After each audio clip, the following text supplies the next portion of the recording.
The doorbell echoed through the Regini mansion like a small alarm that only 3 people in that house really understood. Lisa Davis froze in the hallway, one hand still holding a silver tray with fresh coffee. She had been on her way to Matteo Regini's office when the sound rang through the marble corridors. The bell again. Short, firm, confident. She swallowed. Only one person rang the bell like that. Will. She placed the tray on a console table and smoothed her black maid dress, trying to calm her racing heart.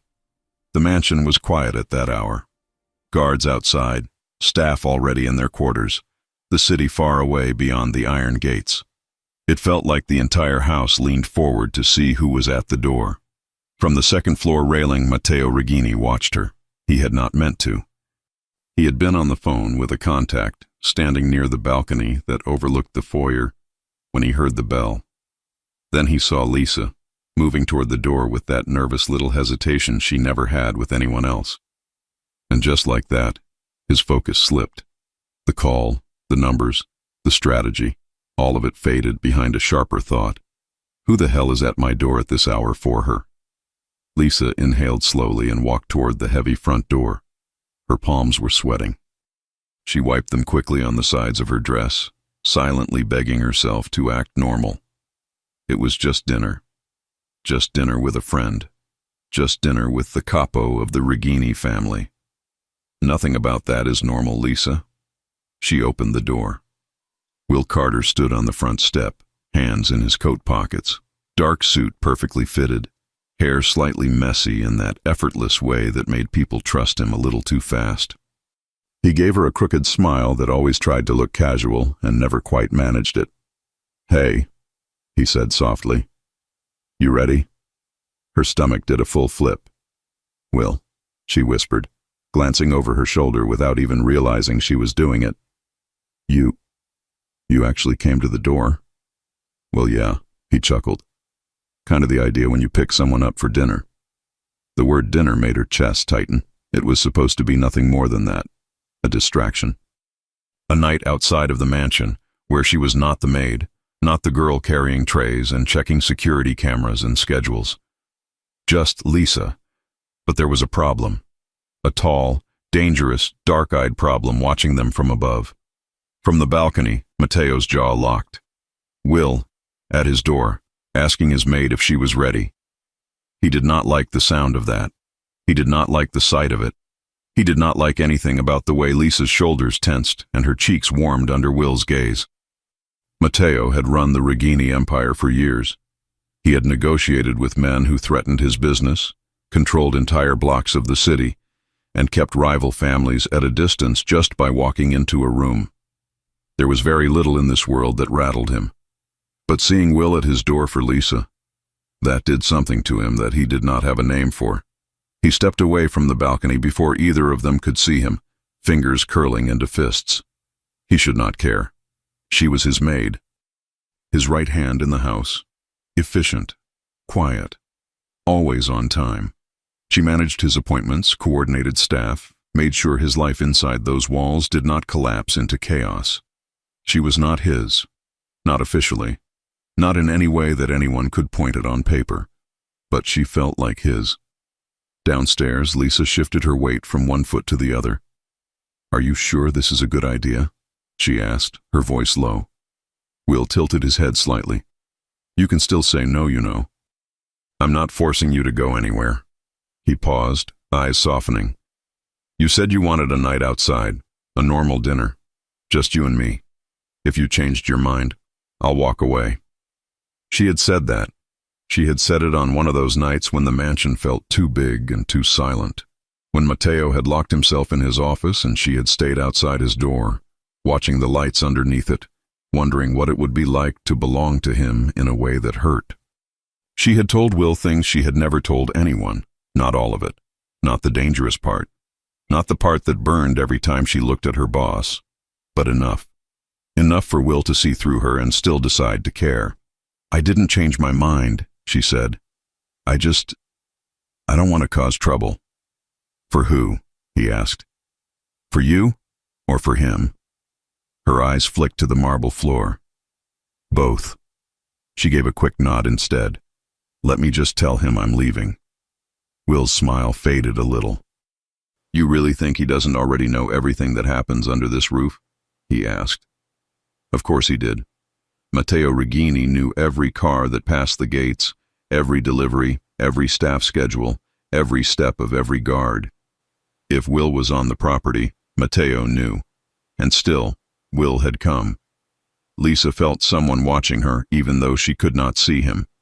It was a familiar sensation in this house, a weight of eyes that never truly left her whenever Matteo was home. She tried to push it aside. It was only dinner, with a man who was not the one she loved, because the one she loved was the one she could never have. Give me 5 minutes, she murmured to Will. He nodded. I'll wait right here. Lisa closed the door gently and leaned her forehead against it for a second, exhaling. Her heart pounded so hard it almost hurt. She straightened up and turned, only to find Matteo already at the bottom of the staircase, hands in his pockets, expression unreadable. Her breath caught. He had changed from earlier. Now he wore a dark shirt open at the throat, sleeves rolled up to his forearms, dress pants perfectly tailored. He looked relaxed, but she knew better. There was a certain stiffness in his shoulders, a tension in his jaw that gave him away. You're going out, he said. Not a question. Yes. Her voice was thinner than she wanted. I asked for the evening off. Mrs. Collins adjusted the rota. I approved it, he said. I remember. Of course he did. He had seen the request come through and had signed without looking twice. At the time, it had been a normal thing. Staff had lives. Sometimes they needed a night. He had not known it involved Will standing at his door. With who? He asked, even though he already knew. She swallowed. With Will. Something sharp flashed behind his eyes. Will Carter, he said, like he was confirming a threat. My capo. She forced herself to nod. Yes. He walked toward her, each step echoing softly on the marble. Lisa fought the urge to back away. She never did around him, but tonight everything felt charged. When he stopped in front of her, he was close enough for her to smell his cologne, familiar and warm and impossibly grounding. His gaze swept over her dress, her hair, the light makeup she had dared to put on. You're dressed up, he said. It's just a dress, she whispered. He looked at her for one long, thick second. It's not just anything, he said quietly. Her cheeks heated. There. That was exactly why she was in trouble. The way a simple sentence from him could sink into her chest and stay there. She tried to speak, but nothing came out. Matteo blinked slowly, shutting something down in himself. And you're going with him, he said. To dinner. Yes. He nodded once. Fine. The word sounded anything but fine. Her chest pinched. She opened her mouth before she could stop herself. If you don't want me to go, don't. His voice sharpened. Don't put this on me, Lisa. I approved your night off. You chose how to use it. She flinched slightly. He noticed. The regret was instant, but he kept his face steady. He was jealous, and jealousy looked ugly on him. It made him say things in the wrong tone. Will is my capo. He can't date, not anyone, especially not someone who lives under my roof. That old rule was there for a reason. Lines between business and personal lives got blurred too easily. Feelings turned into weakness, weakness turned into mistakes, and mistakes cost lives. But looking at Lisa now, at the way her eyes dimmed under his words, the rule felt like a cage he had built around himself more than anything else. He exhaled. Be back before midnight, he said. Text me when you arrive. Text me when you leave the restaurant. I want to know where you are. She blinked. You want me to text you? I want you safe, he said. The city doesn't stop being dangerous because you decided to put on a dress and say yes to dinner. She almost smiled. You sound like someone's father, she teased, a weak attempt to lighten the mood. His eyes darkened. Trust me, I don't feel like your father. Her lungs forgot how to work for half a second. Matteo saw the way her breath caught and hated himself for letting that line slip. It was honest, and honesty with her always came out stronger than he planned. He took a small step back. Go, he said, voice rougher. He's waiting. Lisa nodded and turned away before he could see too much. She picked up her coat from the rack, hands shaking slightly, then opened the door again. Will straightened when he saw her, eyes flicking briefly over her shoulder. He caught a glimpse of Mateo at the bottom of the stairs, arms now crossed over his chest. The air between them was thick. "Boss," Will said, respectful, but not shrinking. "Will," Mateo replied. For a moment no one moved, then Mateo tilted his head a little. "You came to the door yourself," he said. "Didn't send a car." Will's lips curled in a quick half-smile. "Some things you don't delegate." Mateo's jaw tightened. Lisa stepped out, pulling the door closer behind her. "We'll go. I'm going to text when we arrive," she said softly, almost like a promise. Mateo's eyes locked on hers. "I'll be waiting," he said. The door closed. The sound felt louder than it should have. Mateo stood there, staring at the closed wood for a long second, listening to the fading steps, the car doors, the engine starting. Something inside him pushed against the rules he had set for his men, against the logic that had always guided him, against the thin, fragile line he had drawn between himself and the woman he should have never noticed the way he did. He turned around, walked back to the balcony, and watched the black car roll down the driveway toward the gates. One of his security men stepped into view below. "Do you want us to follow them, sir?" the guard called up. Mateo's answer came faster than his good sense. "Yes," he said, discreetly. "I want to know exactly where they are, who gets close, how long they stay." The guard nodded and disappeared toward the garage. Mateo stayed by the balcony, fingers gripping the railing. He had told her to text him so he would know she was safe. That was the excuse. The truth sat heavier in his chest. He wanted to know everything because the idea of Will having her attention for even one evening made something in him burn. And he had no idea that tonight, at that restaurant, he was going to lose control in a way he had not done in years. He also had no idea what she was going to confess, not to him, to Will. The drive away from the Regini mansion felt unreal to Lisa. She had lived and worked there long enough that the outside world sometimes felt like a different life, one that belonged to someone else. Streetlights, busy corners, laughing couples on sidewalks. It all moved past the car windows in soft blurs. Will glanced at her from the driver's seat. "You're quiet," he said. She gave a small laugh. "I'm always quiet." "Not with me," he replied. "With me, you complain about how many times Mateo changes the schedule, how many late-night meetings he calls, how he refuses to eat unless you remind him." Her cheeks warmed. "Don't say it like that. It sounds like I nag him." "Well," Will smiled, "you kinda do, but that's probably the only reason he hasn't dropped dead from stress." She pressed her lips together, fighting back a smile. It was true. If she did not place food on his desk, he would forget. If she did not tell him to sleep, he would keep working. Not because he did not care, but because he cared too much about the empire he carried on his shoulders. "You saw his face, right?" she asked, staring out the window. "Whose?" Will asked, even though he knew. "Mateo's." "Oh, yeah." Will let out a low whistle. He looked like he wanted to cancel the entire night with a single order. Her stomach clenched. "I don't want this to be a problem for you," she said. "You're his capo." "And you're his maid," Will replied, "which is a problem for me." She turned to him, confused. "What?" He kept his eyes on the road. "If you were just a girl I met somewhere else, I would not be doing this tonight," he admitted. "I'd be doing it differently." "How?" she asked, voice barely above a whisper. "I'd be clear about why I'm taking you out," he said simply. Her heart skipped. She looked away, watching the passing buildings. "Will, relax," he added quickly. "I know the rules. I know the situation. I know how he looks at you." She blinked. "How he... what?" Will chuckled softly. "Lisa, I've sat at his table for years. I know how he looks at his enemies, his money, his mistakes, his assets." He glanced at her, his expression gentler. "And I know how he looks at you. It's not the same." Her fingers twisted together in her lap.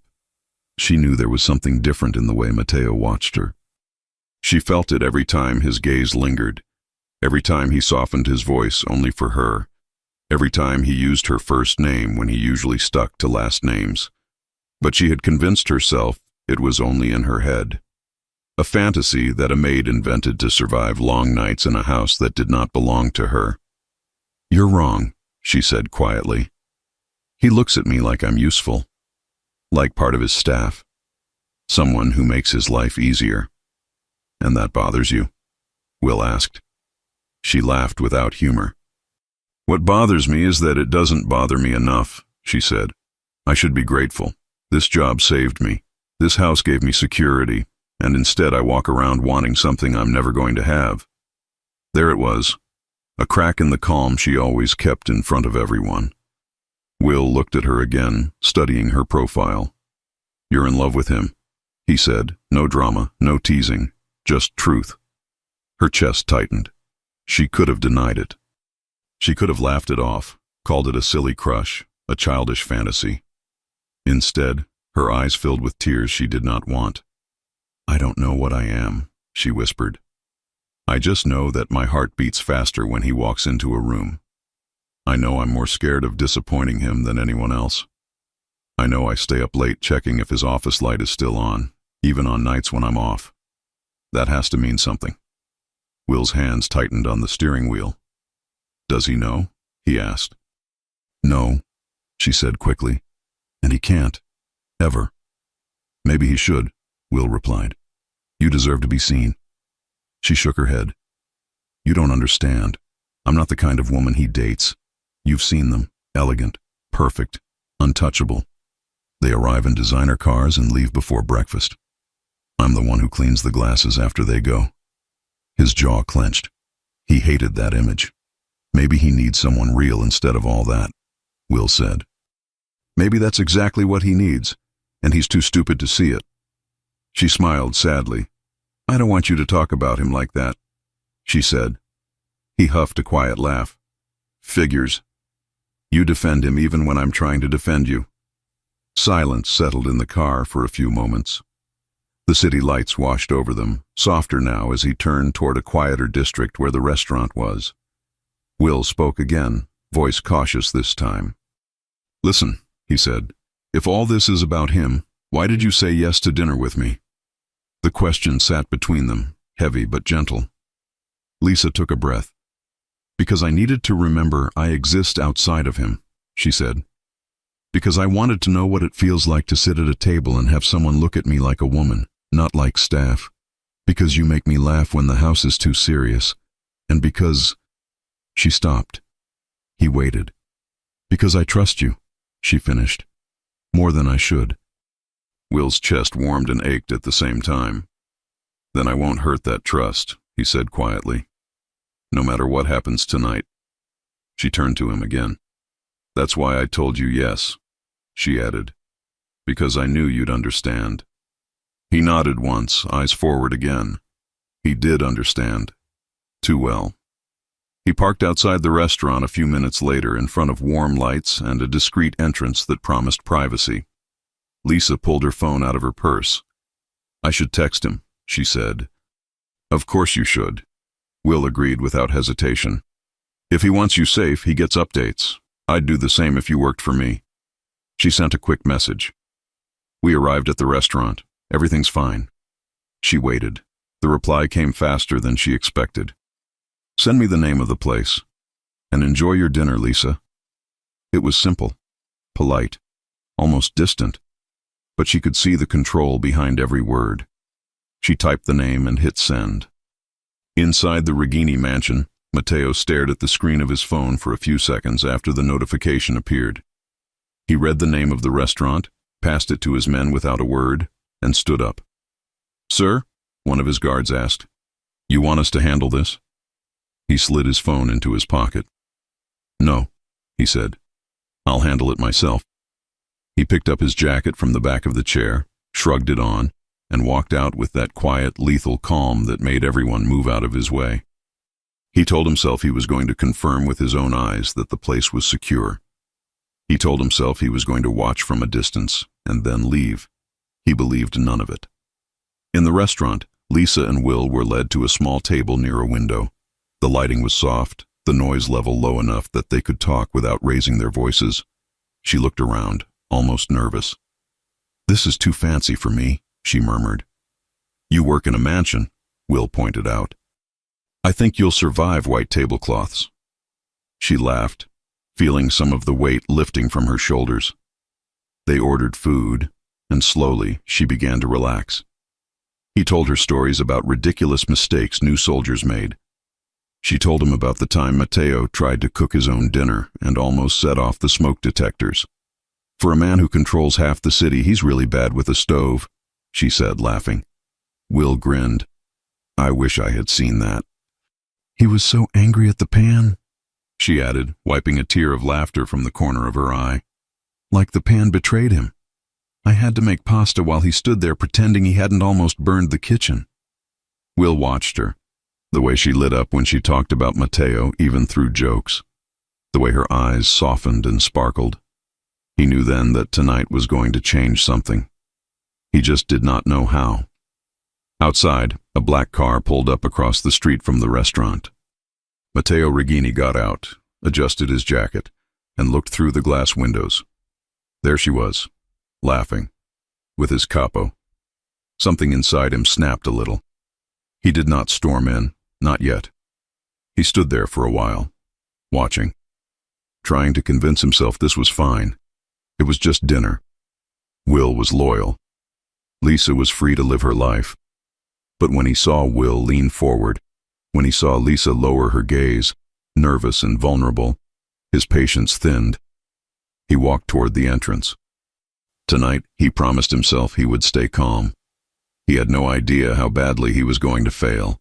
By the time the main course arrived, Lisa felt lighter than she had in months. She had laughed more in 1 hour with Will than she had in weeks. He was easy to talk to. He did not treat her like she was just staff. He did not pretend she was invisible, and he did not stare at her like something he could not touch. He looked at her like a person, a woman. She was grateful for that. She was also painfully aware that every story, every joke, every memory she brought up circled back to the same center. Matteo. She pushed her fork around her plate. "Can I ask you something?" Will said. "Of course. If he walked into this restaurant right now and asked you to leave with him, would you go?" Her heart jumped into her throat. "That's not fair," she whispered. He shrugged lightly. "It's honest. And I think you owe yourself a little honesty." She pressed her lips together. "Yes," she said quietly. "I would go." He nodded, as if that confirmed something he already knew.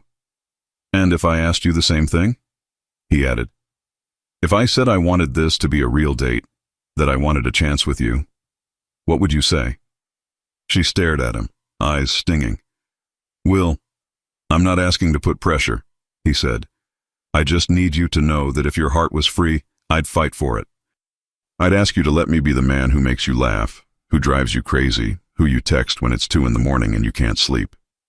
"One man already drives me crazy at 2 in the morning," she said with a weak smile. "I know," he said softly. "And he doesn't even know what he's doing to you." She swallowed hard. "I told you," she whispered. "I didn't say yes to this because I want to start something with you. I said yes because I trusted you." "And you were right," he replied. "You can trust me, enough to tell me the truth, not just half of it."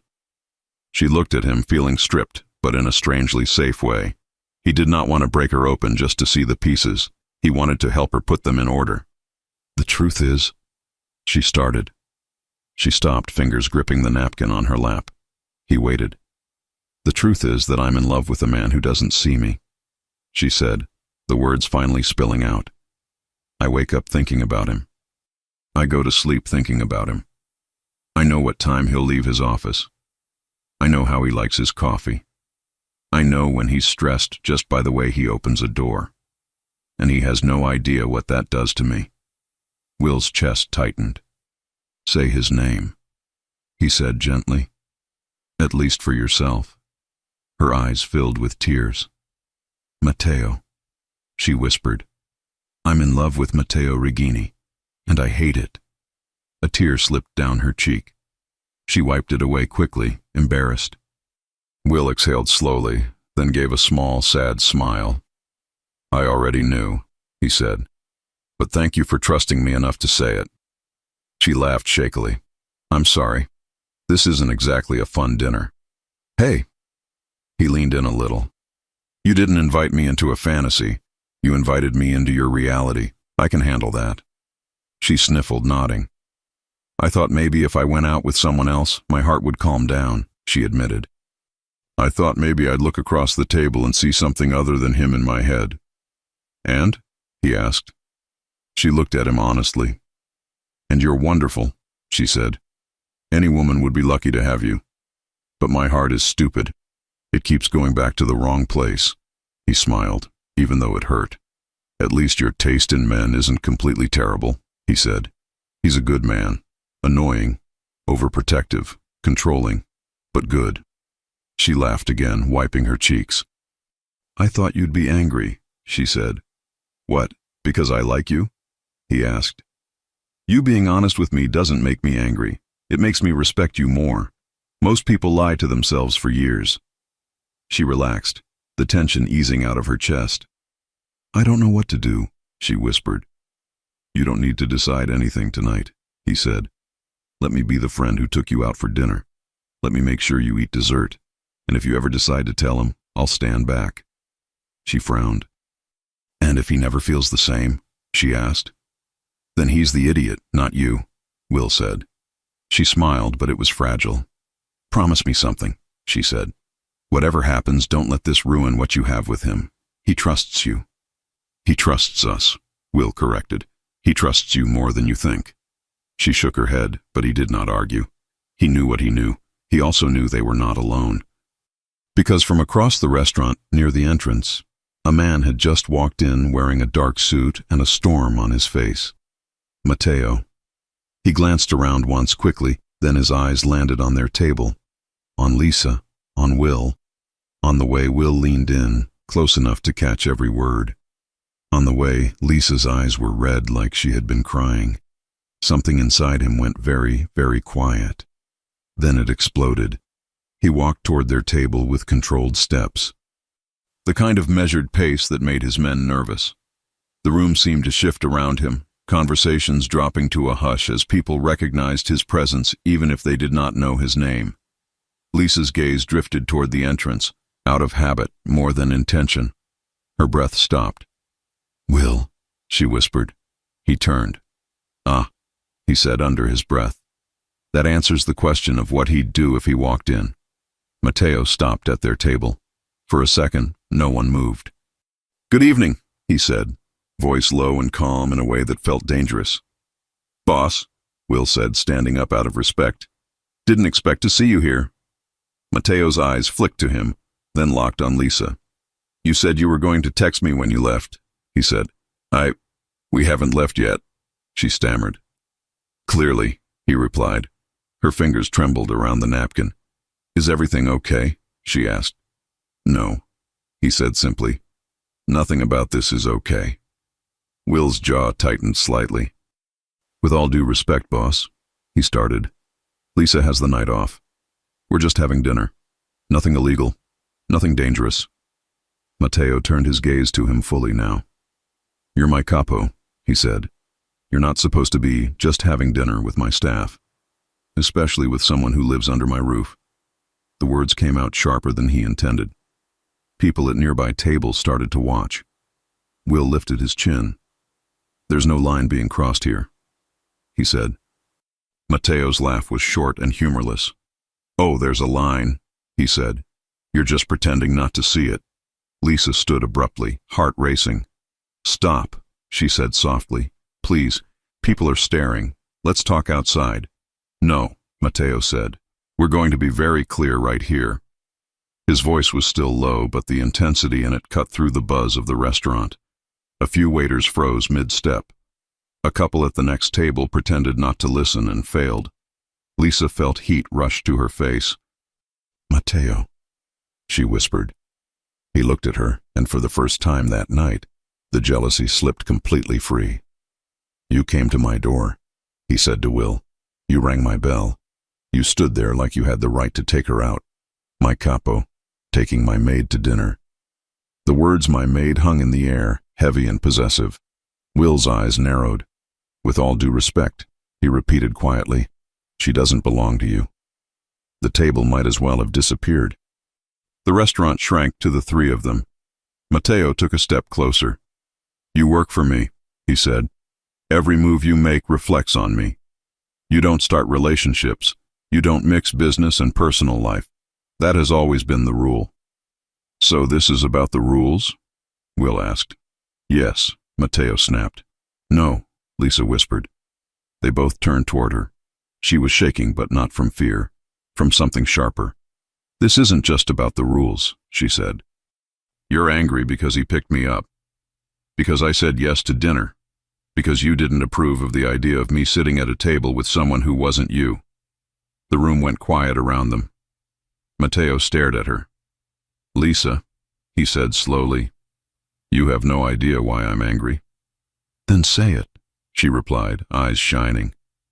Don't hide behind your rules. Don't humiliate him in front of everyone if this is about something else. He clenched his teeth. You're not listening, he said. He cannot date anyone. Do you understand? He cannot have a relationship. The people around us are targets. Anyone close to him becomes vulnerable. You become vulnerable. So it's about my safety? She asked. Yes, he said. And that's all? She pressed. He opened his mouth to say yes. He did not manage it, because Will placed a hand on the back of her chair, grounding himself more than her, and spoke quietly. She told me something tonight, he said, eyes on Matteo. Something you should have heard years ago. Will, don't, Lisa whispered. He shook his head. She loves you, he said clearly. That's why she's here. That's why she said yes to dinner, because she's trying to live with that. The words dropped into the space between them like a stone in deep water. Matteo's breath caught. For a second, all the noise of the restaurant disappeared. All he could hear was his own heartbeat. He looked at Lisa. Is that true? He asked, voice rough. Her cheeks were wet now. She had not even realized she was crying again. Yes, she said. But you were never supposed to hear it. His chest burned. He looked between them, his Capo, steady and strangely calm, and the woman he had tried not to want for far too long, standing with her heart finally out where he could see it. The jealousy that had driven him here crashed against something else. Fear. If he admitted what he felt, he would break his own rules. He would expose her. He would put her in a world that had already taken too much from too many people. If he denied it, he would hurt her in a way he was not sure he could live with. He did the only thing he knew how to do when he was cornered. He got angry. You should have never used me to fix your feelings for him, he said to Lisa, even though he knew it wasn't fair. You should have never put him in this position. Will stepped between them slightly. If you're going to blame someone, blame me, Will said. I asked her out. I drove to your house. I rang your bell. I don't regret any of it, because at least now you know what you've been pretending not to see. Stay out of this, Matteo snapped. No, Will replied. You don't get to order me around about my own heart. I already did, Matteo shot back. Years ago, you accepted the rules when you joined me. No relationships, no distractions. You work for me. You give me your loyalty, your focus, your life, if necessary. You knew exactly what you were signing up for. And I gave you all of that, Will said calmly. But I don't remember promising to never care about anyone again, especially not someone who lives under your roof, doing everything for you, while you pretend she's invisible. I have never treated her like she's invisible, Matteo said, voice low, dangerous. Lisa spoke again, voice trembling. I never felt invisible, she said. He turned to her quickly. But I never felt seen as a woman either, she added, the pain in her eyes clear. That cut deeper than anything. His anger flickered, replaced by something softer, more desperate. Lisa, he started. Enough, she whispered, Stop arguing with him because of me.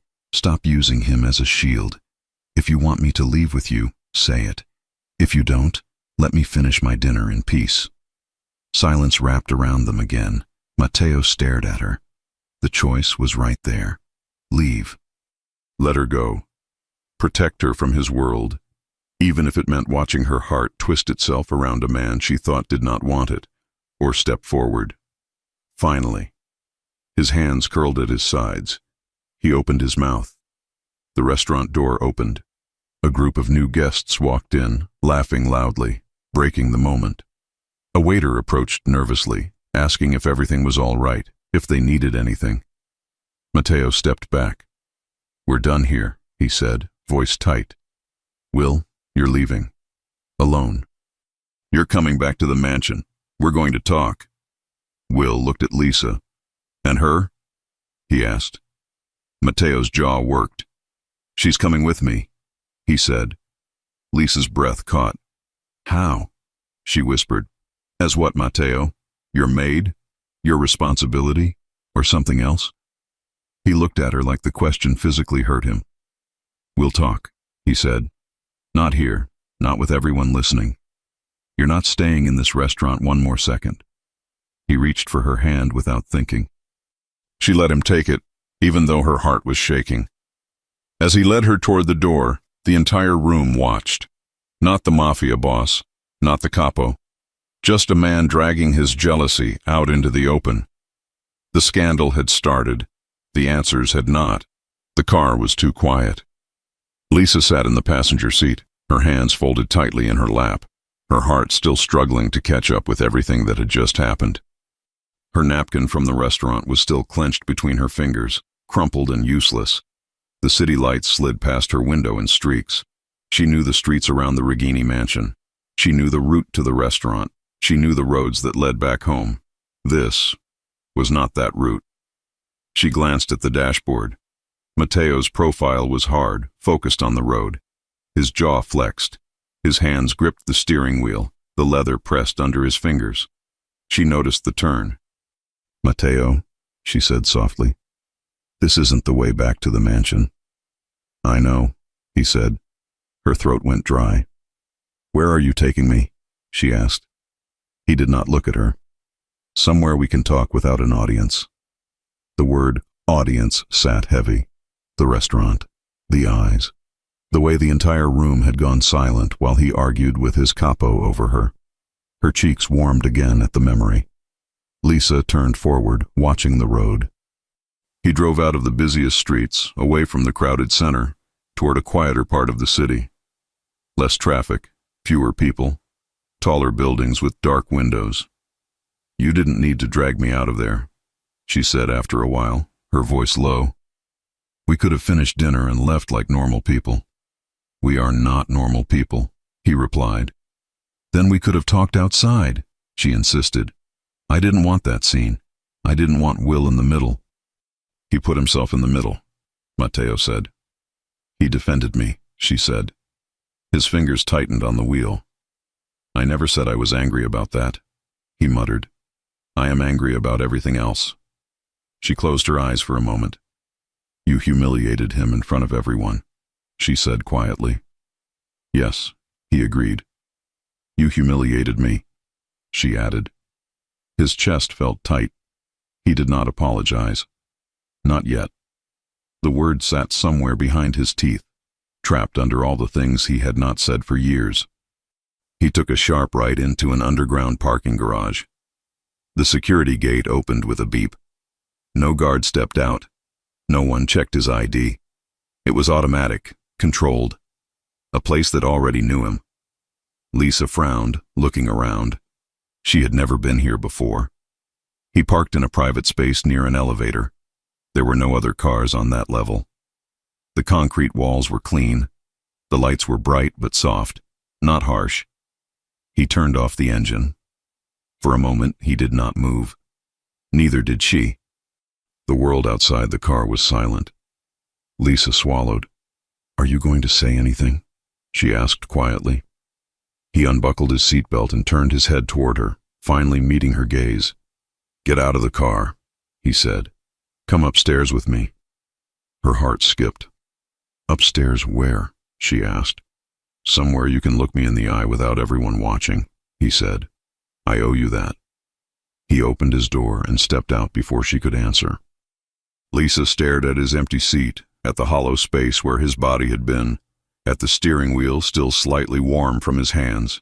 She could refuse. She could stay in the car. She could call a cab, call Will, call anyone. She opened the door and stepped out.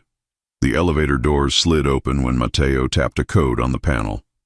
She stepped inside, standing at the far side of the small metal box while he pressed the button for the top floor. The doors closed. He stood next to her. Not close enough to touch, too close to ignore. She could feel the heat of his body. She could smell his cologne, familiar and steady, grounding and overwhelming at the same time. Is this one of your properties? She asked, just to break the silence. Yes, he said. You never bring people here, she guessed. I never bring anyone here, he confirmed. Her pulse jumped. The elevator climbed in silence, then stopped with a soft ding. The doors opened into a private hallway with dark wooden floors and white walls. A single door waited at the end. Matteo walked first, his steps echoing lightly. He took a key card from his pocket, touched it to the lock, and opened the door. Warm light spilled out. After you, he said. She hesitated for 1 second, then crossed the threshold. The place was not huge like the mansion. It was wide and open, with floor-to-ceiling windows showing the city at night. A large sofa sat in the middle of the room, a low table in front of it. A kitchen in the corner, modern and sleek, with a few dishes drying on a rack, like someone had cooked there more than once. It felt lived in. Lisa turned slowly. This is yours? She asked. My safe place, he said, when the mansion feels too full of noise, or too empty of it. She looked at him. You come here alone, she said. Always, he said. Until tonight, she added. He held her gaze. Until tonight, he agreed. She wrapped her arms around herself, suddenly aware of the thin fabric of her dress, the way the air-conditioned room brushed her skin. Matteo closed the door behind them with a soft click and locked it. Her heart knocked against her ribs. He walked past her, took off his jacket and tossed it over the back of the sofa. His shirt was still buttoned, but his collar was open, exposing the base of his throat. He rolled up his sleeves slowly, methodically, as if he needed the ritual to keep his hands busy. Lisa stood in the middle of the room, unsure of what to do. Sit, he said, nodding toward the sofa. Are you going to yell at me? She asked. No, he said. Yell at Will in absentia? She pressed, dry. He gave a short, humorless huff. I already did that in my head, he said. Sit, Lisa. She sat at one end of the sofa. He stayed standing for a few seconds, watching her, then sat at the opposite end, leaving space between them. Not enough space. He leaned forward, elbows on his knees, hands clasped. I crossed a line tonight, he said. Her brows rose slightly. She had not expected him to start there. In the restaurant? She asked. In the restaurant, at the door of the mansion. In my own head, he said. Pick one. She stayed quiet. He looked at her. I should have never walked into that restaurant and made a scene like that, he said. You were right. That was not about rules, not fully. She swallowed. Then what was it about? She asked. His jaw flexed. It was about the fact that every time I close my eyes, I see you in my house, he said. You in the hallway. You in the kitchen. You in my office. You bringing me coffee. You telling me to eat. You telling me to sleep. And tonight I saw you with him instead of me. Her breath hitched. That is not your right, she said softly, even though her heart was fluttering. No, he said. It isn't. But it is what I felt. She tightened her hands together, knuckles white. Do you have any idea what it was like, sitting across from him while you told him everything? He asked. She frowned. You heard us? She asked, shocked. No, he said. I came in after. But I saw your face. I saw your eyes. I could tell you'd said something important. Then he looked at me like he knew something I didn't. She looked down. Then he said it, Matteo went on. He said, "You love me," in front of everyone. Her chest squeezed. "I wanted to disappear," she whispered. "I didn't want you to find out like that." "How did you want me to find out?" he asked.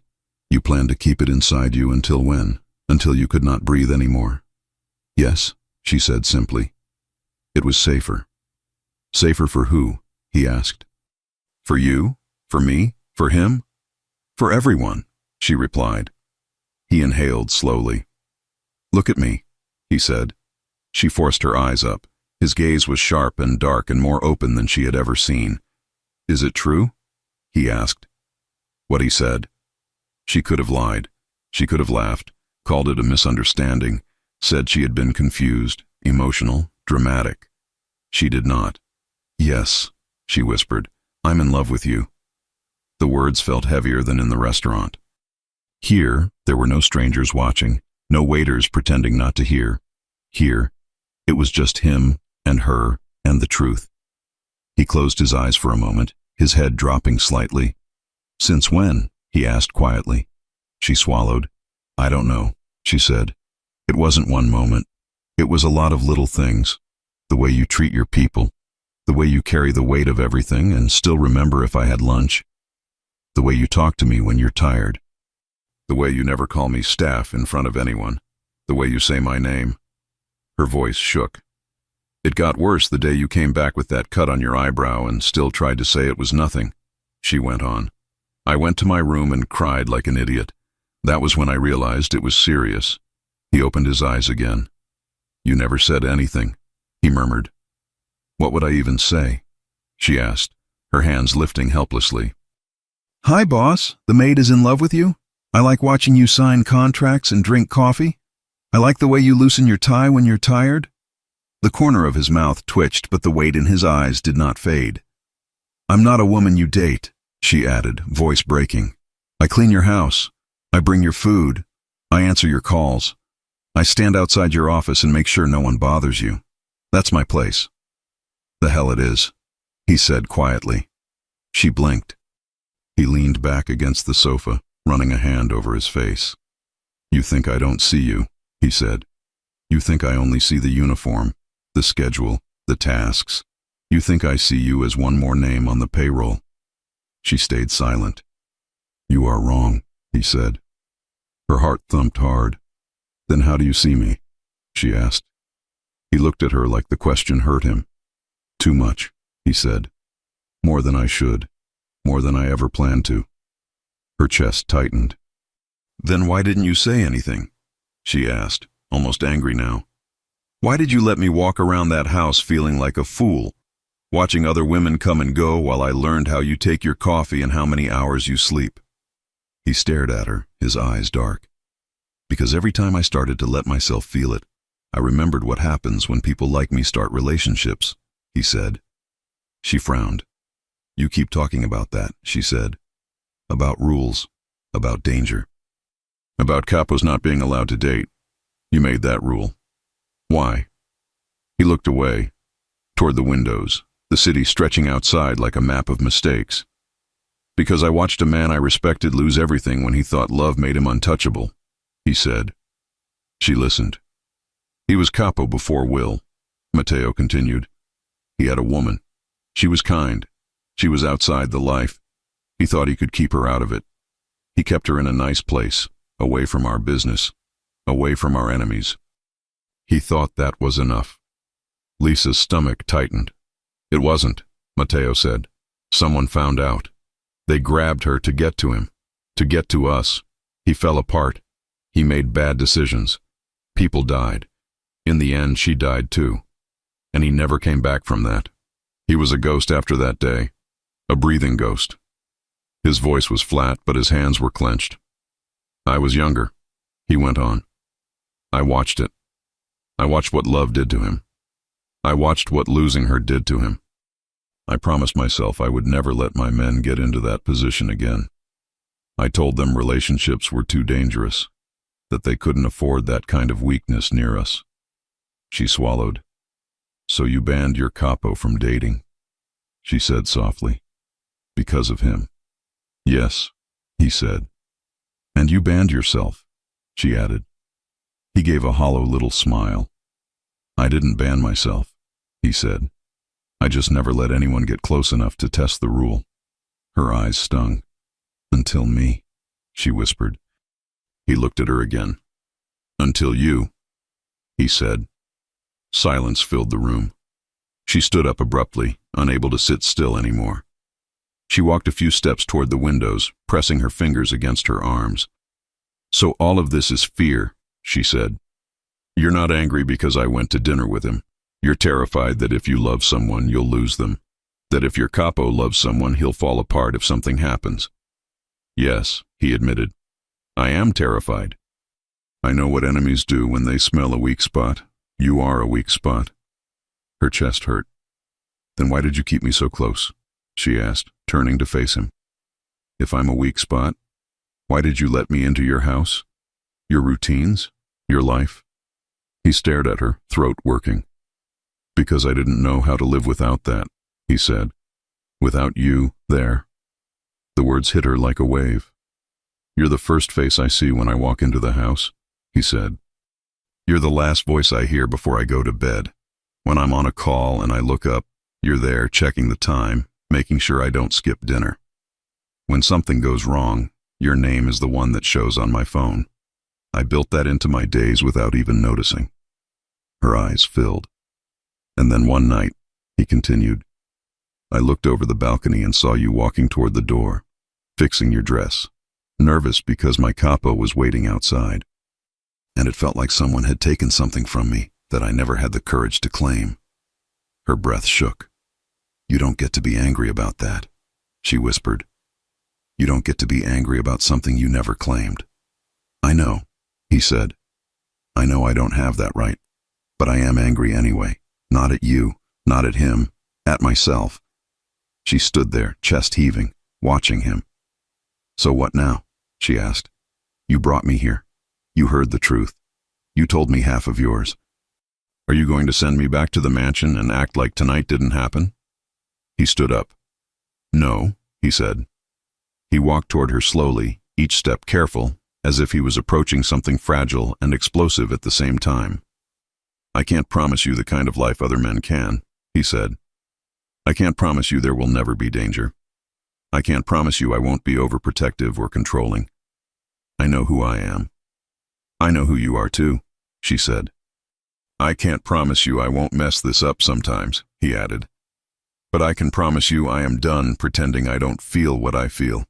He stopped a breath away from her. Her hands trembled at her sides. Say it then, she whispered. His chest rose and fell. I am in love with you, he said. The floor seemed to tilt under her feet. For a long time, he added. Longer than I'm proud to admit. A tear slid down her cheek. He lifted a hand, hesitated for a second, then brushed it away with his thumb.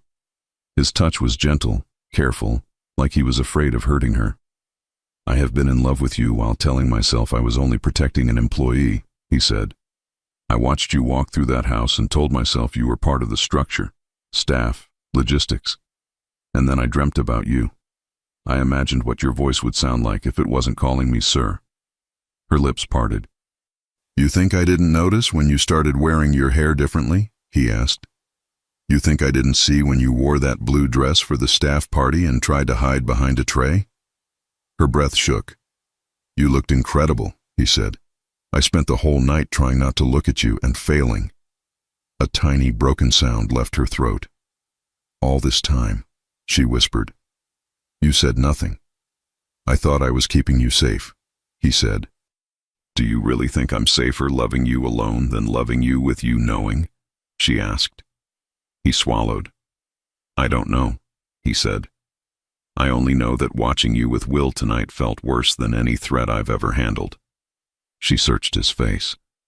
Do you think I'm safer pretending I don't exist outside the uniform? She asked.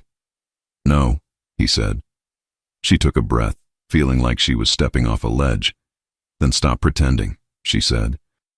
His hand moved from her cheek to the side of her neck, fingers resting lightly at the base of her hair. His other hand hovered over her waist, not touching yet, asking a wordless question. She nodded, just once. He closed the distance. The first brush of his mouth against hers was not careful. It was desperate. Years of restraint pulling tight and snapping in a second. She gasped softly into the kiss, her hands flying up to his chest, grabbing the fabric of his shirt. He pulled her closer, finally letting his fingers press into her waist, anchoring her to him. Heat flooded through her, not just desire, relief, the feeling of every unsaid word finally finding a place to go. He deepened the kiss, but still kept control, tasting her slowly, deliberately, like he was learning something he planned to remember. She kissed him back with all the longing she had been carrying, letting herself lean into him fully. When he finally pulled back, they were both breathing harder. His forehead rested against hers. "This is what I have been trying to avoid," he whispered. She let out a shaky laugh. "You're not doing a great job," she said. He smiled against her lips, a real smile this time. Soft, younger. He opened his eyes and looked at her, really looked at her. "If we do this," he said, "there is no going back." She nodded. "I don't want to go back," she replied. "I've already lived the version where I love you alone. It almost destroyed me. I'd rather live the one where at least we're honest."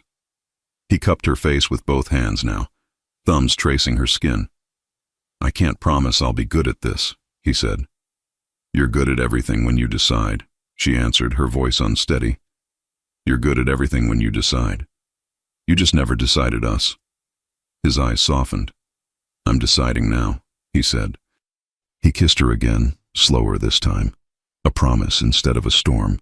His hands moved to her back, holding her close, as if he could shield her from everything outside those walls. Minutes passed like that, with nothing in the world but their mouths, their breaths, their hands. When they broke apart, he pressed a kiss to her forehead, then to her temple. "You're shaking," he murmured. "Everything I ever wanted is suddenly real," she said. "Of course I'm shaking." He exhaled. "Lisa," he said, "I still don't know how to keep you safe and keep you close at the same time. But I know one thing." "What?" she asked. His eyes darkened, not with anger now, but with something possessive and tender at once. "You are not going to dinner with any other man," he said. She lifted her chin. "As your maid?" she asked quietly. "Or as your woman?" The question hung between them. He held her gaze, his hands still holding her as if letting go was not an option.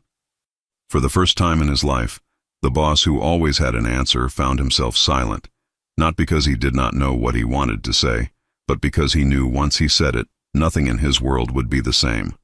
He brushed his thumb along her lower lip, his eyes dropping there for a second, then back to hers. He did not answer, not yet, and she realized that whatever came out of his mouth next would decide both of their futures. For a long moment, nothing moved.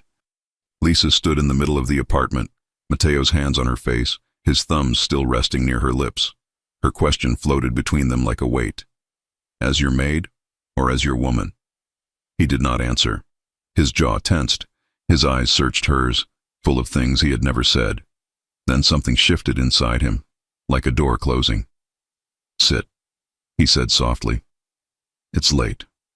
The words felt like a step backward. She swallowed. The warmth of his hands faded when he let her go. He walked away from her, rubbing the back of his neck, suddenly restless.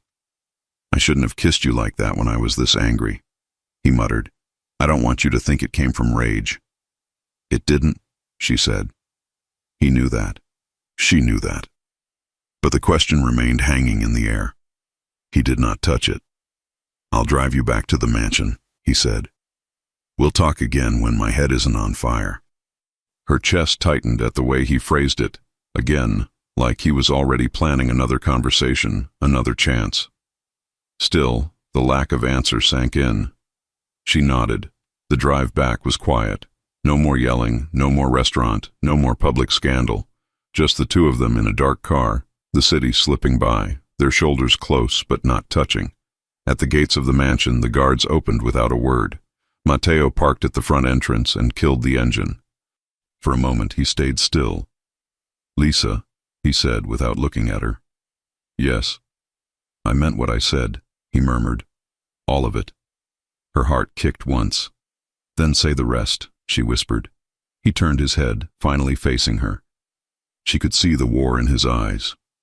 Duty on one side, fear on the other. Her on both. I'm not ready to give you less than you deserve, he said. Right now, I don't know if I can give you what you deserve without putting you in more danger than I can live with. She looked down at her hands, fingers twisting together. I've been in danger since the day I walked through your gate, she said quietly. The only difference now is that my heart knows it. Silence. He reached over and gently took her hand in his, just for a second. His thumb brushed across her knuckles. I will fix this, he said. I don't know how yet, but I will. She lifted her gaze. Then don't wait until it's too late, she replied. He nodded once. Go inside, he said. Get some sleep. She opened the door, stepped out, and closed it gently. When she turned back, his eyes were still on her. There was 1,000 things he wanted to say pressed into that one look. She gave him a small, tired smile and walked into the mansion. He didn't drive away until the door closed behind her. The mansion felt different the next morning. It shouldn't have. The same floors, the same staff, the same guards near the gate, the same smell of coffee and polished wood. But to Lisa, everything looked sharper. She woke up before her alarm, replaying every second of the night. The restaurant, the fight, the confession, the kiss, the apartment. That last sentence hanging unanswered. Maid or woman? She washed her face twice to calm the redness around her eyes, then put on her uniform. The same black dress she had worn 100 times, the same white collar, the same apron. It fit differently now. Or maybe she just looked at it differently. In the kitchen, Mrs. Collins stopped, spoon in hand, when Lisa walked in for the morning checklist. You look like you barely slept, the older woman said. Did you get home late? Lisa hesitated. A little. Mrs. Collins's eyes narrowed. She had been running big houses for long enough to know when something was off. Did something happen? She asked. Lisa forced a reassuring smile. Just a long night, she said. Nothing I can't handle. Mrs. Collins stared at her for a second longer, then sighed. You don't get paid extra for handling everything, you know, she muttered, returning to the stove. Lisa grabbed the tray with Mateo's breakfast. Once she had carried it automatically, mind on tasks, schedule, routine. Today the tray felt heavier. She walked down the hallway toward his office, her heart beating faster with each step. It wasn't even 8 in the morning, but his door was already slightly open, light spilling into the corridor. She knocked on the frame. Come in, Mateo's voice said. She stepped inside. He sat behind his desk, sleeves rolled up, shirt collar open, eyes on a document that he was clearly not reading. His phone lay face down next to a folder. His tie hung over the back of his chair like he had thrown it there and forgotten. When he looked up and saw her, his expression changed, very slightly, but she noticed. His shoulders lowered a fraction. His eyes softened, just for a second. Good morning, she said. Good morning, he answered. He looked at the tray in her hands. You don't have to do that, he said. I can ask someone else.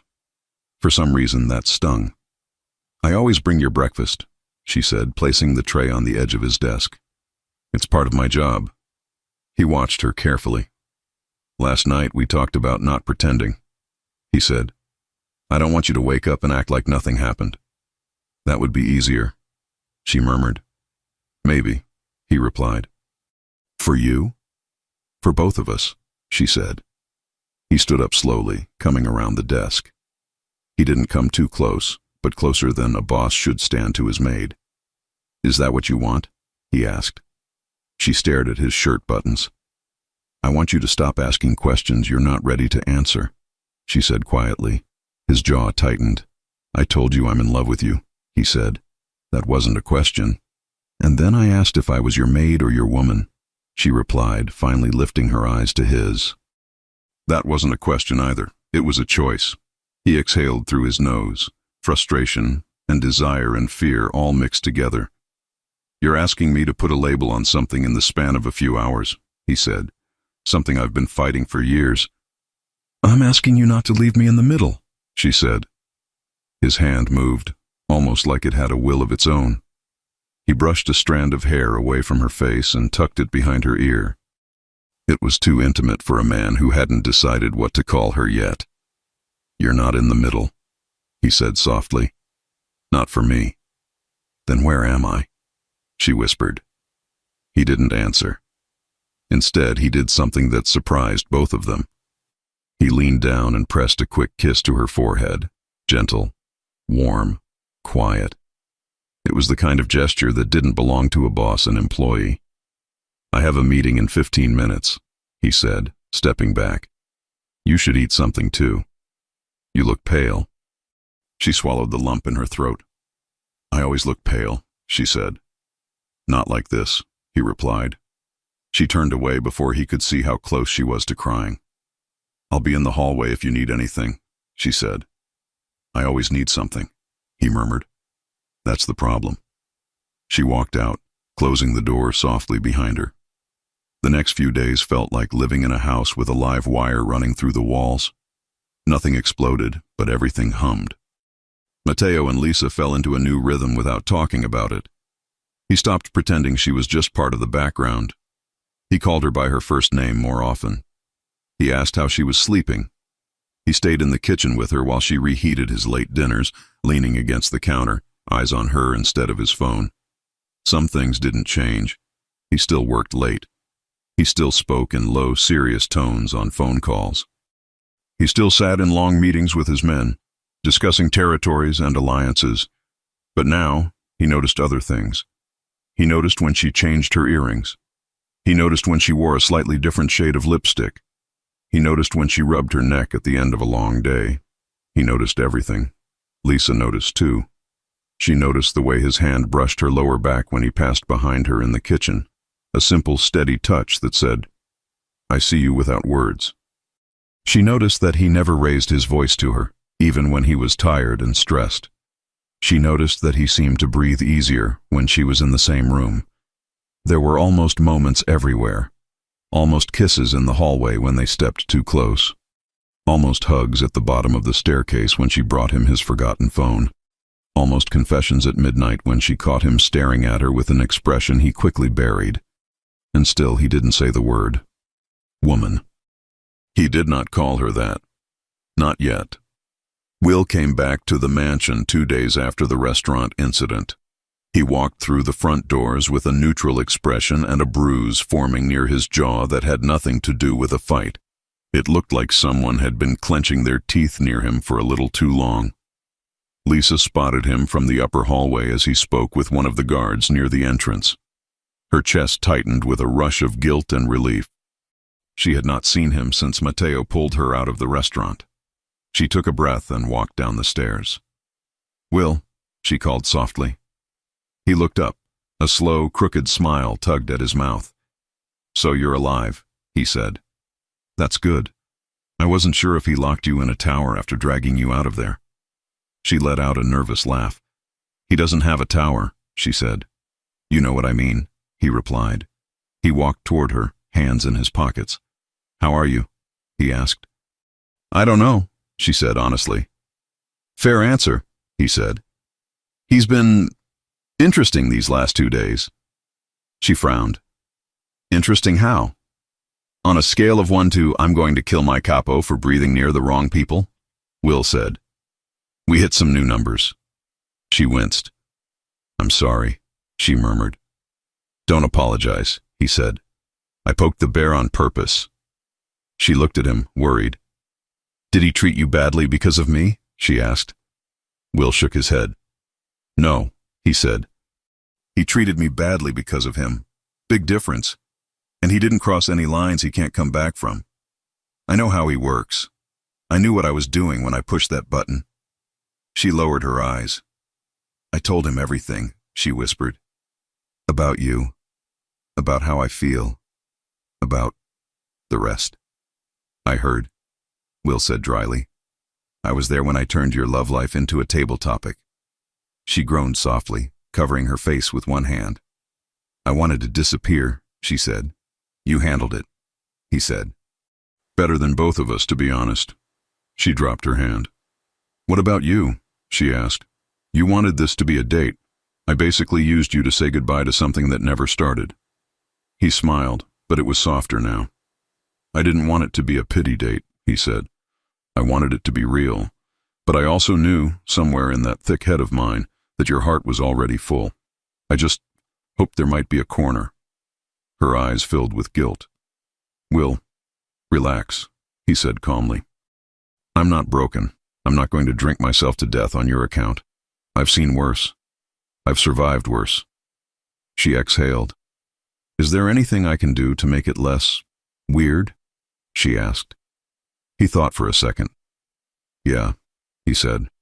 Don't disappear when you see me in a hallway. Don't treat me like I was a mistake. Don't act like we shared some big drama. We had dinner. You told the truth. That's it. She nodded, relief loosening her shoulders. I can do that, she said. He studied her for a moment. He told you? Will asked suddenly. Told me what? She replied. How he feels, Will said. She hesitated. Yes, she admitted. He told me. Not everything. Not with all the words I wanted. But enough. And he kissed you, Will said, tone matter of fact. Her cheeks flushed. How do you know? She asked. Will raised a brow. You really think he dragged you to his secret apartment and brought you back looking like that for a handshake? She blinked. Secret apartment? She repeated. He snorted. Of course he took you there, he said. He thinks he's subtle. Her eyes widened. You knew about that place? She asked. I know about all his safe houses, Will replied. I'm his capo. That's my job. She frowned. Then why did you let him act like bringing me there was some big forbidden move? She asked. Because for him it was, Will said simply. He doesn't go there with anyone. He sleeps there when the mansion feels too loud or too empty. Something warm spread through her chest. Lisa, Will added, more serious now, you should know something, not to make it harder, but because you deserve to know. She stiffened slightly. What is it? She asked. He glanced around. The hallway was empty. You think he's just your boss, Will said. You think he only cares because you run his house, but there's more. She frowned. More what? She asked. You know your sister's medical bills? He asked quietly. Her heart dropped. How do you know about that? She whispered. Because I'm the one who moves some of the money, he said. You think those discounts came from charity? You think those sudden adjustments in the hospital system were a miracle? She stared at him, frozen. What are you saying? She asked. I'm saying he's been paying what your insurance doesn't cover for years, Will said. Quietly, through another account, so you wouldn't see his name on anything. Her throat closed. That's not true, she breathed. Will held her gaze. He started the week after you asked Mrs. Collins for an extra shift, he said. You looked like you hadn't slept in days. He called me into his office, threw a file on the desk and said, Fix this. She doesn't ask for help. I don't want her worrying about this again. Lisa's eyes filled with tears. He never said anything, she whispered. He wasn't doing it for thanks, Will said. He was doing it because he's completely gone for you and refuses to admit it in full sentences. A tear slipped down her cheek, then another. Will reached into his jacket and handed her a handkerchief. He also refused 2 job offers you never knew you got, he added casually. She looked up, stunned. What? She croaked. A contact from another family asked if you'd be willing to manage their household, Will said. Better money, different city. He told them you were unavailable, then increased your salary without telling you why. Said it was an adjustment to match standard rates. She pressed the handkerchief to her face. And there was that time with the guy who kept hanging around the staff entrance, Will continued. He pretended it was about security. It wasn't. She swallowed hard. What happened? She asked. Guy had a crush on you, Will said. Kept trying to talk to you when you left after your shift. You probably thought he just got bored and stopped showing up. She nodded. She remembered someone, vaguely. A man who had looked at her a little too long a few times. Then he had stopped coming. He didn't get bored, Will said. Matteo saw him, didn't like his face, had a little chat. The guy suddenly decided to find interest in another neighborhood. Lisa's legs felt unsteady. She leaned against the banister. He's been doing all of that, she whispered. And I thought I was just convenient. Will smiled, but there was no teasing in it now, only a quiet kind of understanding. You're not convenient, he said. You're the exception to his own rules. Her tears came faster. That makes this worse, she said, voice breaking. Why? He asked. Because if he cares that much, why can't he just say it? She whispered. Why can't he look at me and say, you're my woman, instead of leaving me halfway between Maid and something more? Will sighed. Because he's Matteo, he said simply. He doesn't know how to be half mafia boss and half man in love. He only knows how to be one at a time. And right now, he's stuck in the switch. She laughed weakly through the tears. That sounds like a very expensive problem, she said. Lucky for you, he has money and stubbornness, Will said. And you have more power than you think. She dabbed her eyes. Sometimes I think I should just leave, she said quietly. Quit. Find another job. Start somewhere else. Stop waking up in his house and going to sleep with him 5 doors away. Will's jaw tensed. Do you really want that? He asked. I don't know what I want, she admitted. I just know that living like this, half in, half out, hurts. He nodded slowly. I get that, he said. But let me tell you something, Lisa. If you walk out of that gate, you're not the only one who'll be hurting. He'll survive, she muttered. He'll operate, Will corrected. He'll sign things. He'll give orders. He'll breathe. That's not the same as living. She looked at him, startled by the word choice. You think I'm exaggerating, he added. You're wrong. I've seen what happens when he loses someone he lets close. You leaving by choice might hurt him in a different way than losing someone to violence, but it's still a loss. And this time it would be because he failed to fight for something he actually wants. Her fingers gripped the handkerchief. I don't want to be his weakness, she whispered. You already are, Will said. You just haven't decided if you're going to be the weakness that destroys him or the weakness that makes him human. Her eyes burned. That's a lot of responsibility, she said. Welcome to falling in love with a mafia boss, he replied dryly. She let out a choked laugh. He softened his voice. Look, he said, I'm not going to tell you what to do. That's not my place. But if you want my opinion, I do, she said.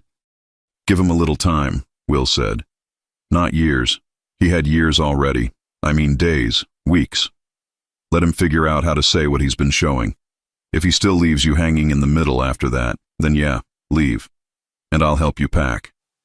She smiled weakly. You'd help me leave him? She asked. I'd help you live, he said, even if it means watching him learn a lesson the hard way. Footsteps echoed at the end of the hallway. Both of them looked up. Matteo stood near the corner, half-shadowed, expression unreadable. It was impossible to say how much he had heard, but Lisa saw something in his eyes, a tightness, a flash of pain, something wounded and sharp. Her stomach dropped. How long had he been there? Will straightened, his face sliding into a neutral mask. Boss, he said, nodding. Will, Matteo replied. He stepped fully into the hallway. His gaze moved from Will to Lisa and back again. Am I interrupting something? He asked. Yes, Will said easily. We were gossiping about you. Lisa shot him a look. Matteo's lips almost twitched, but his eyes never softened. I need you in my office, he told Will. Now? Will asked. Now, Matteo said. Will nodded. See you later, he said to Lisa, deliberately casual, like they had been talking about nothing more than kitchen schedules. She gave a small nod, unable to speak. Will walked past Matteo and disappeared down the corridor. That left her alone with the man who might have just heard her say out loud that she should quit.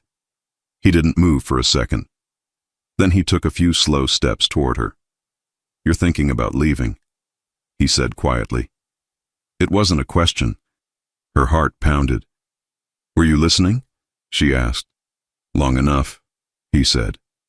Humiliation climbed up her throat like a burn. "I didn't mean for you to hear that," she said. "Clearly," he replied. She swallowed. "It was just a thought," she said. "An option. I'm allowed to think about my life." "You are," he said.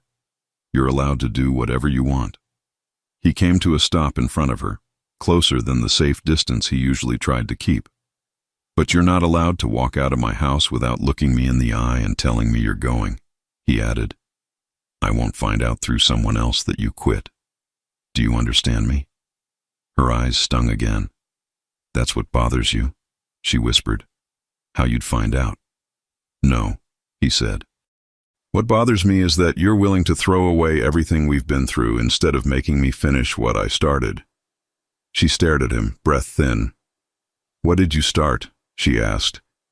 He looked down at her uniform, at the handkerchief still clenched between her fingers, at the faint redness around her eyes.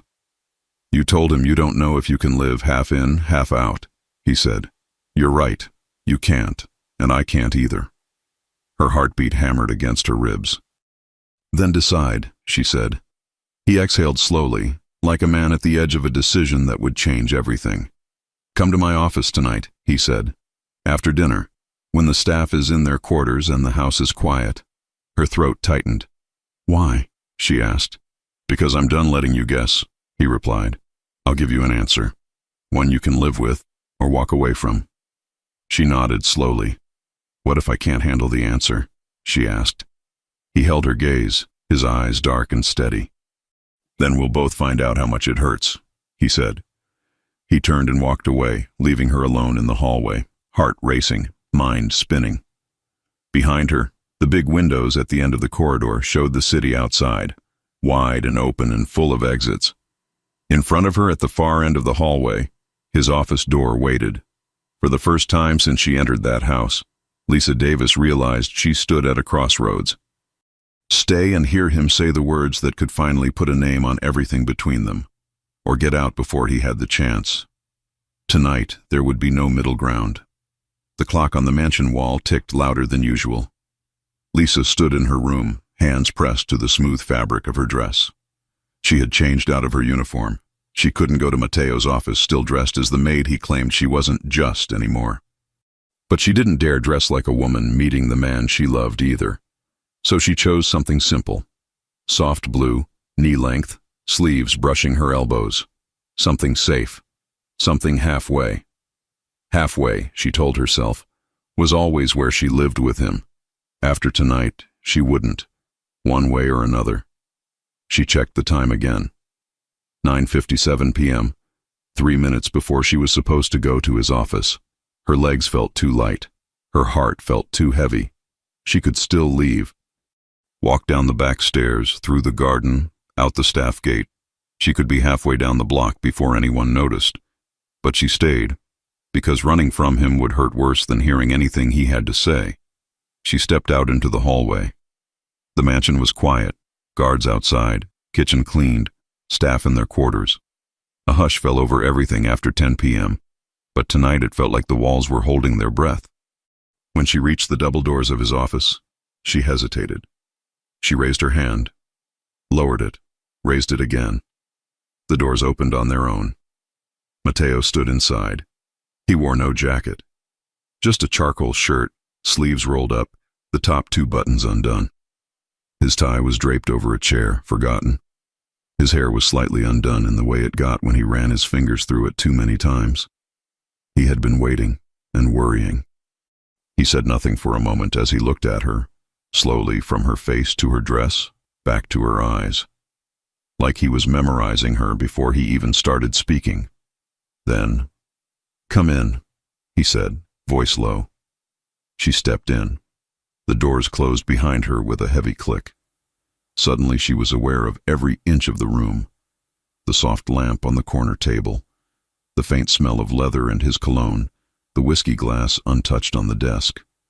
The window behind him showed the city in tiny glittering lights. He watched her like he was trying to read her thoughts. I almost thought you wouldn't come, he said quietly. I almost didn't, she replied honestly. Why did you? He asked. She took a slow breath. Because leaving without hearing your answer would have been worse than anything you could say. His eyes softened. He nodded once. Sit, he said. She didn't. Instead, she asked, Do you want me to sit? He hesitated. No, he admitted. I want you to stand. I want to look at you while I say this. She swallowed. He walked around the desk, stopping in front of her, but not too close. Enough space to talk, not enough to run. You asked me something, he said, and I didn't answer. I remember, she whispered. His jaw flexed. Are you my maid? He said slowly. Or my woman? Her breath caught. He took a step closer. You can't be both, he said. Not for me. Not anymore. She felt her pulse in her fingertips. Then what am I? She asked. His eyes darkened. I want you as my woman, he said. Not my maid. Not my employee. Not someone who stands 3 steps behind me. I want you with me. Her chest tightened painfully. But he wasn't finished. He took another step, now close enough that she felt his warmth.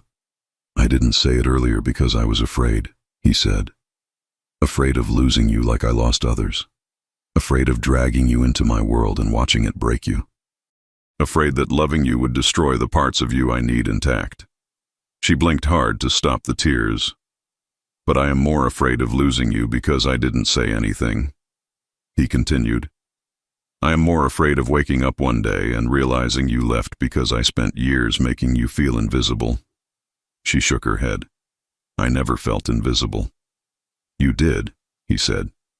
You just learned to hide it better than I learned to see it. Her lip trembled. He reached out slowly, giving her time to move away if she wanted, and rested a hand on her cheek. She leaned into it. I can't protect you from everything, he whispered, but I can love you better than I've ever loved anyone, if you let me. She placed her hand over his. I've spent years loving you in silence, she whispered. I don't want silence anymore. His breath left him in one long exhale. Then stay, he said. For tonight, she asked. For all the nights, he answered. Her eyes blurred. And my job, she whispered. We'll change roles, he said. You won't work under me. You'll stay here, but not as staff. I don't care what it costs. I don't care who questions it. He swallowed, voice lower now. I care about you. A tear slipped down her cheek. Mateo.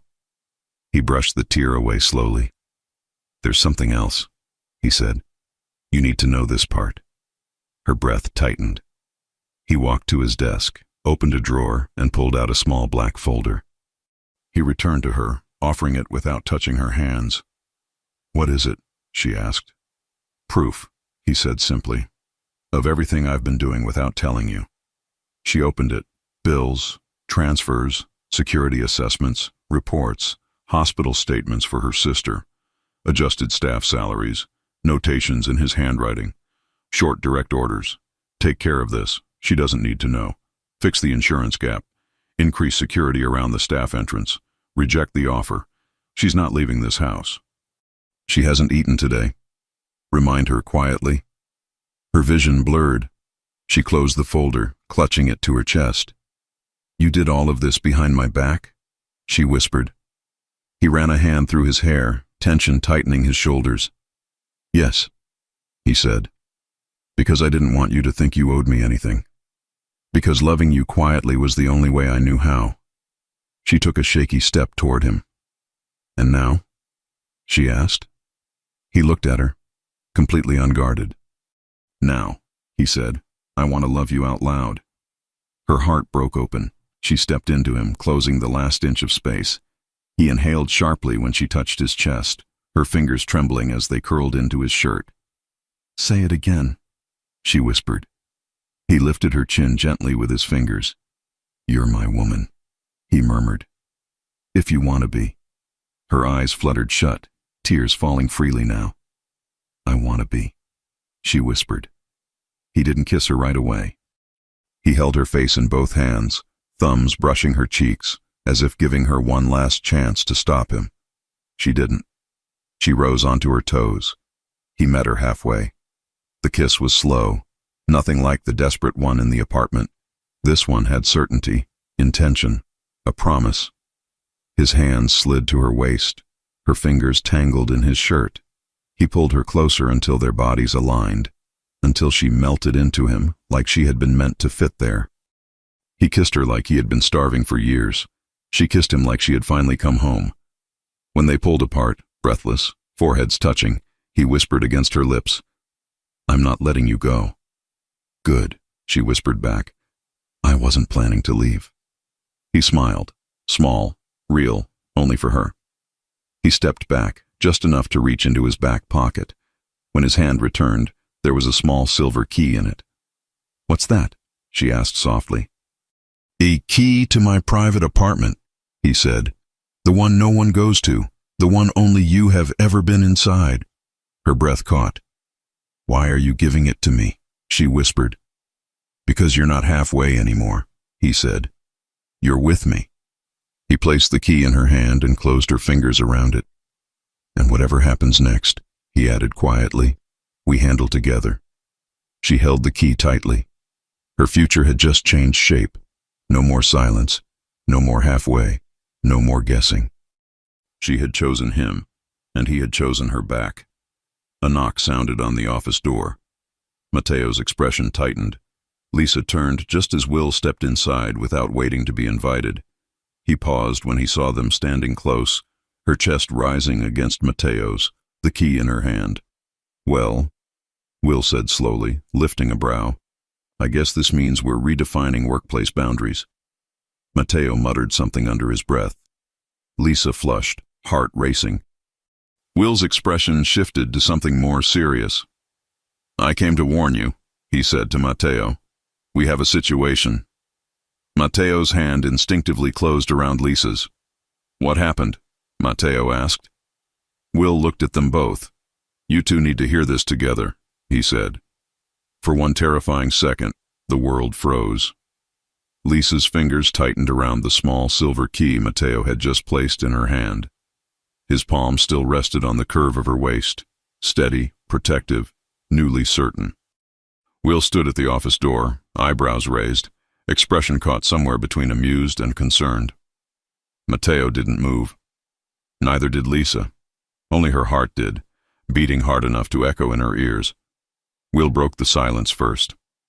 "Relax," he said, lifting both hands slightly. "It's not a crisis, not the kind that makes the news." Mateo's jaw flexed. "Then what kind is it?" Will's eyes flicked to Lisa, then back to Mateo. Then he stepped inside and quietly closed the door behind him.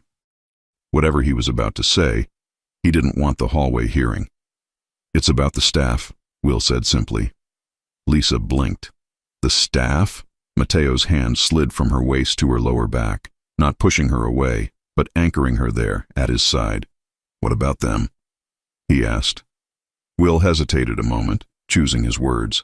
"They know," he said. Lisa's breath caught. Mateo didn't react for 2 seconds, then murmured a very quiet, very controlled, "Know what exactly?" Will gestured between the two of them. "This." Heat flooded Lisa's face. Mateo stiffened. "How?" Mateo asked sharply. Will shrugged. "You brought her to your private apartment. You came back at 2 in the morning. She walked out of your office today wearing a dress instead of a uniform. You touched her hair in the hallway." He paused. "Also, Mrs. Collins saw you smile once." That alone raised suspicion. Lisa let out a small strangled noise. Mateo muttered, "I didn't smile." "You did," Will said. "Half of one side, a micro-smile. But for you, that's basically a carnival parade." Lisa's laugh escaped before she could stop it. Mateo shot her a look, stern, but his eyes softened the second he saw her smile. "So?" Will spread his arms. "The staff is making bets." "Bets?" Mateo repeated, horrified. Lisa covered her mouth. Will nodded. "On when you're going to make it official," Lisa whispered, mortified. "Oh, God." Mateo exhaled slowly. What exactly do they think is happening? They think, Will answered, that you're in love with her. Matteo opened his mouth, closed it, opened it again. No words came out. Lisa's heart jumped, eyes wide. Will raised one eyebrow. Should I correct them? Matteo turned to Lisa. She wasn't laughing anymore. She was looking at him with a softness that reached into places he had never allowed anyone to touch. He didn't look away.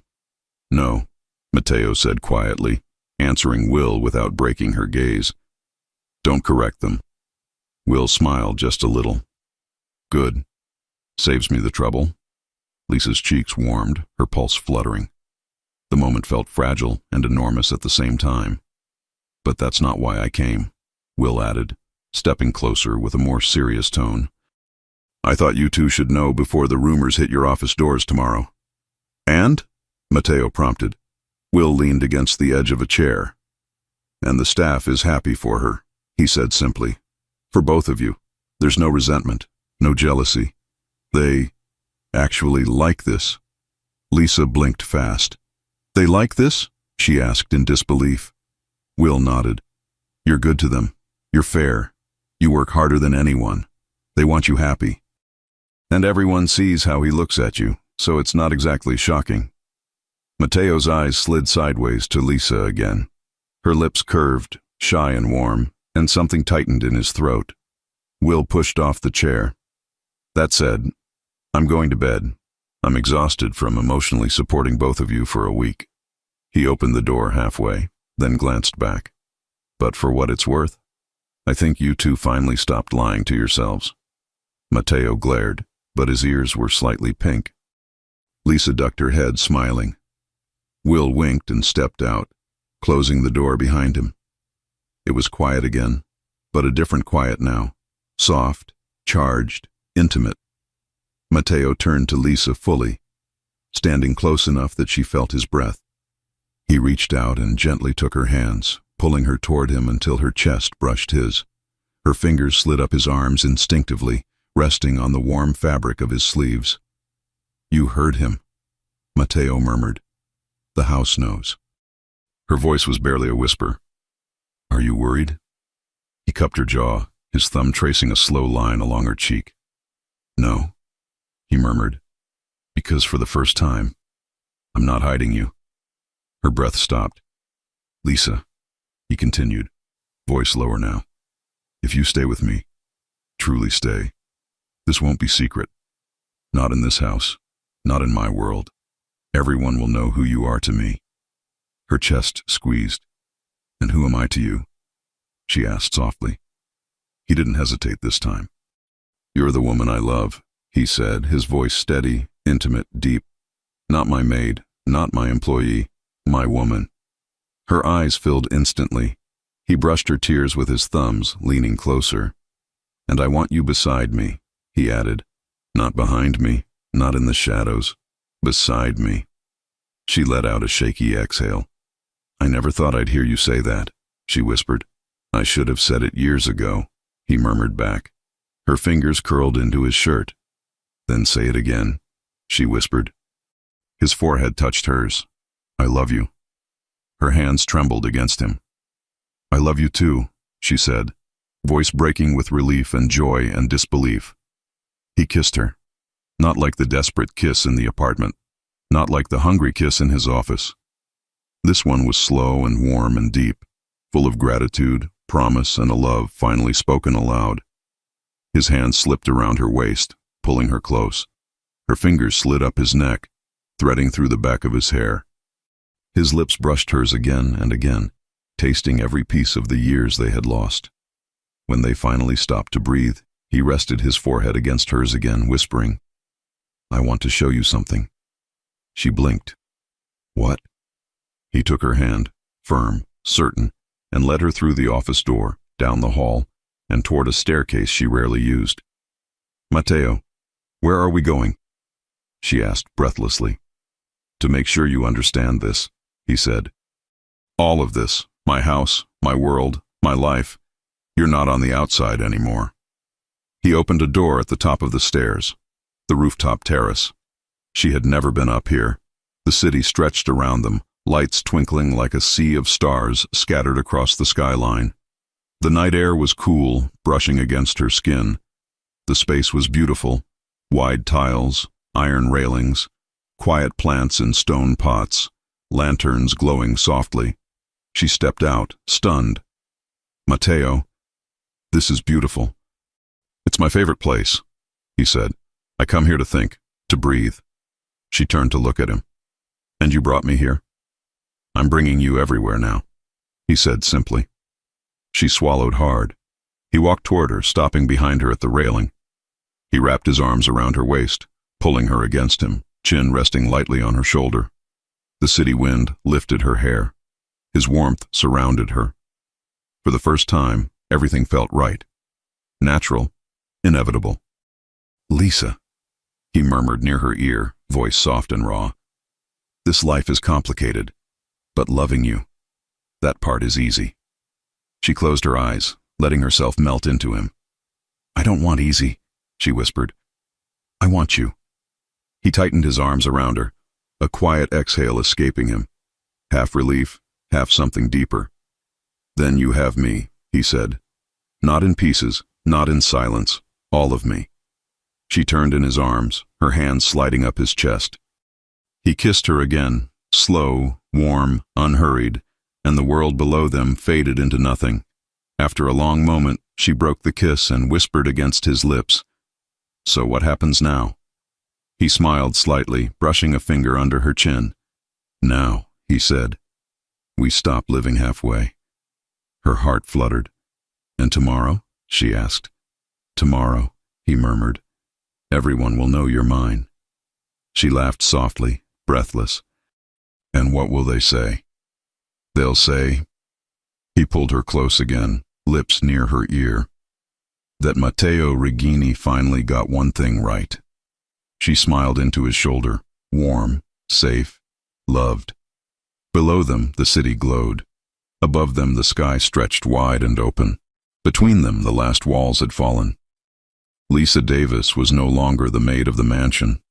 She was the woman the Mafia boss loved, with all the intensity, devotion, and tenderness he had once tried so hard to bury. And this time, he wasn't letting go.